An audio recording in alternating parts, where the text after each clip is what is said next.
Hello there. I'm drinking at Melcher Street.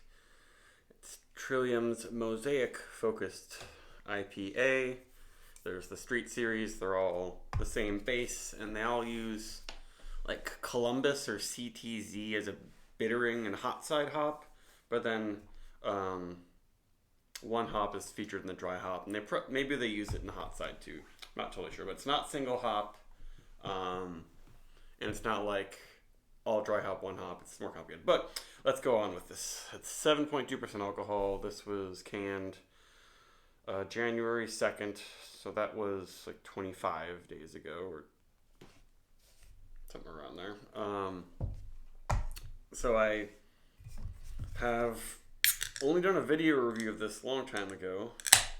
I kind of stopped going to Trillium. I was a huge fanboy. If you look at some of my really old videos, I'm a huge Trillium fanboy. Then their consistencies kind of went down and their prices went up, even pre-pandemic. But I thought I'd return to them since they've released a lot of saisons and stuff that I really like now. I kind of prefer their saisons. But there we go. And the weird thing is, this is the only IPA they had available there today. They had a double IPA and a pale ale, but just not that much available. It's kind of weird. I guess they must move a lot on draft. So there you are. And that is pretty hazy. Not super murky or anything. At least it's got a haze.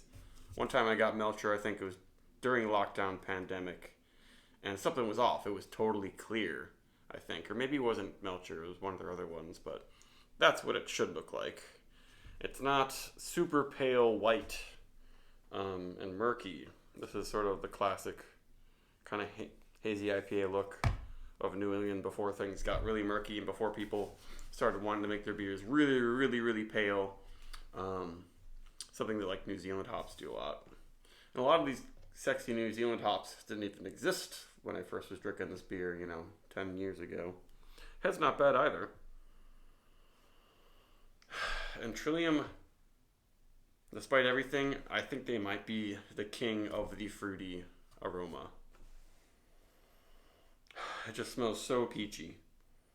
Their IPAs just somehow smell like they add some kind of fruit flavoring to them, but they don't. And that's really nice. Sometimes Mosaic I haven't been a huge fan of it. Maybe it's gotten better over the years. Maybe it was really good 10 years ago, or I was blown away by it, and then I stopped liking it, and maybe now Mosaic crops are a little better. It just smells like peach rings and juicy peach and maybe a little bit of orange juice, but it's kind of like a peach forward juice blend, I guess. And like not much else actually, but I don't care. It just smells so good. Mm-hmm.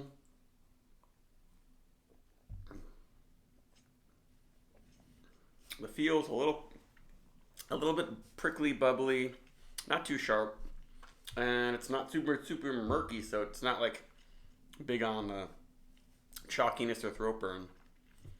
And it lingers with this juicy peach flavor.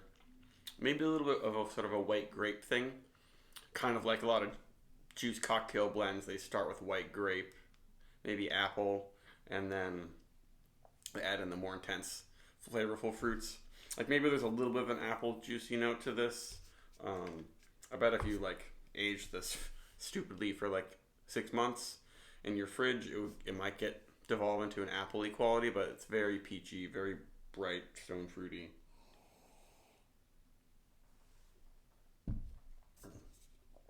And this is made in Canton. I assume it says Canton MA and Boston MA, but I don't even know if they make anything in Boston. Maybe just they age stuff. Maybe that's where their distillery is. Not totally sure. But there you go. I poured some more in there. There might be some sediment at the bottom. We'll see. But head is, and I mean, it's not a perfect head and perfect feel like Treehouse beers can be, but the aroma and taste are great. That's where Trillium shines. Mm-hmm. There's a little bit of like, I don't want to call it leafy, but a little bit of an earthiness to it. Not much. anywhere close to incensey stuff that I get from a lot of overhopped beers. But there's just a little bit of some kind of bite to it. I guess I've described it in the past as like a plasticky sort of thing that Mosaic has. Maybe it's a little bit, maybe it's more like a light scallion, a chivy type thing. But it doesn't really get all onion, garlic, or anything like that. That's sort of the dankness it has, I guess, is sort of this slight, almost onion thing. Chive is maybe the best descriptor, because chive is like the most mild onion flavor, right? And that helps add a little bit of complexity, because it's still just straight up peach rings. But in a way that's different than if you just have a beer with peach puree in it. I feel like a lot of times an IPA where they add peach to it, they kind of clash. The peach acidity kind of clashes with the bitterness.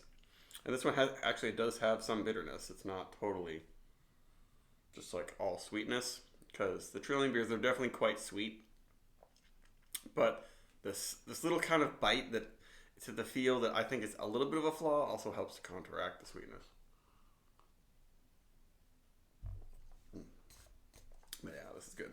Let's see what we got in the bottom.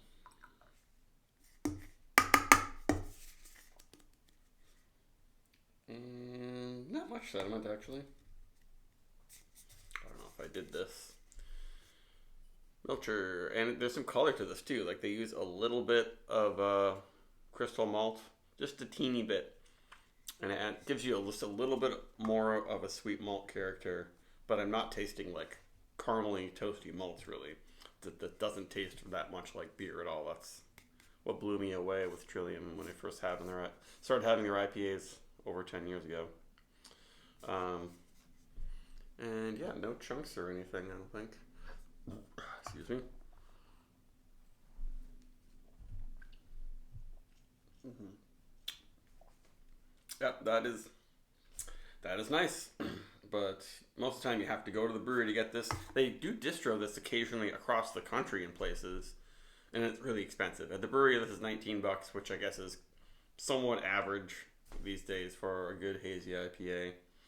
Used to be, I guess, $17 for these, and their 4-point Pale Ale series, which is 6.6 basically an IPA, used to be $15, which is a pretty good deal. But yeah, all their IPAs and Pale Ales are at least 19. I guess their low alcohol Pale Ales are 17, but I guess that's just what everything has become now. But it's easier for me to get to Treehouse, and they're cheaper, so that's where I go.